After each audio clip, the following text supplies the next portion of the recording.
Mira, Sara, aquí és la zona de barriques, aquí és on tenim la ciutat de Parella. En aquest cas tenim la ciutat de Parella aquí 2018, que és el que ara provarem. Què trobes si treus tu el vi de dins la barrica? Això com funciona?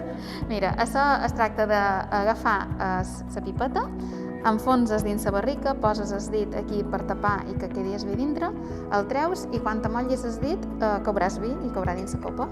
Molt bé, a veure, provem. Mira, en prova? Entra sense por.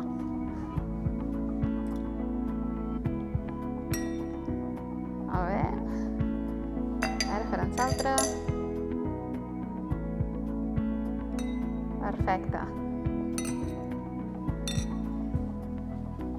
Té. I aquest quan sortirà al mercat? Ai, perdona.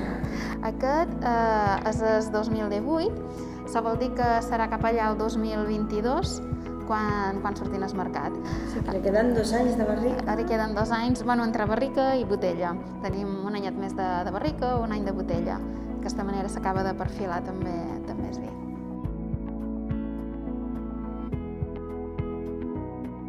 Ara els aromes de fusta que notes són els aromes més típics d'una barrica de roure francès, en aquest cas aquestes de roure francès, i aquest tipus de barriques donen uns aromes més fins, uns aromes més avainillats, i és el que podem notar nosaltres ara dins el vi. Aquesta vainilla es nota molt un punt rar. Tu pots veure com sortirà aquest vi d'aquí 2 anys? Com acabarà? Te l'imagines? Nosaltres ja acabes en l'experiència, ja veus en quina línia van els vins i pots més o menys determinar cap on evolucionarà. El més complicat tal vegada és pensar-hi el temps abans de quin vi vols fer. Pensa que nosaltres, en el cas de fer un vi que passa un cert temps per barrica, és de planificar quin rem agafaràs per fer aquell vi 4 anys antes de que surtin al mercat. Per lo que és de tenir aquesta previsió davant d'aquí 4 anys la gent que és el que voldrà beure. Voldrà una ciutat de Parella, voldrà un vi en barrica o no el voldrà. I en el cas de que decidessis fer tants de litros d'aquest vi, has d'anar a cercar, nosaltres en el nostre cas anem a cercar la vinya més vea, la que tingui un contingut més elevat en polifenols a la pell. Això és perquè els polifenols, un d'ells són els tanins, que són els que donen estructura en el vi i fan que pugui envellir bé. També necessitem que sigui prou madur perquè acabi tenint prou alcohol per poder aguantar aquests anys, si no es faria malbé molt ràpid.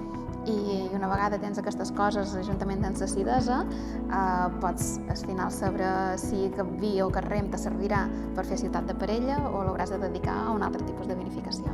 Quina previsió 4 anys abans ja a la vinya, veure quin raïm te sortirà per veure si t'aguantarà aquí. Sí. La veritat és que els aromes són molt curiosos. M'acosta imaginar-me l'acabat, tindré que esperar que surti al mercat, però que bé. Aquest punt de fusta, inclús algú madur, molt madur dins. Molt interessant. Perfecte. Què trobes si ara anem a la vinya a fer un pot de feina? No tot ha de ser beure. No, però això és vi també. Sí, i ara anirem en els més joves, que els hi han de donar forma, encara no tenen la forma definitiva, i els enganxarem amb unes gomes a fi de que agafin la forma i acabin creixent com han de créixer tots els altres, igual que els altres. M'hauràs d'explicar com farem. I tant.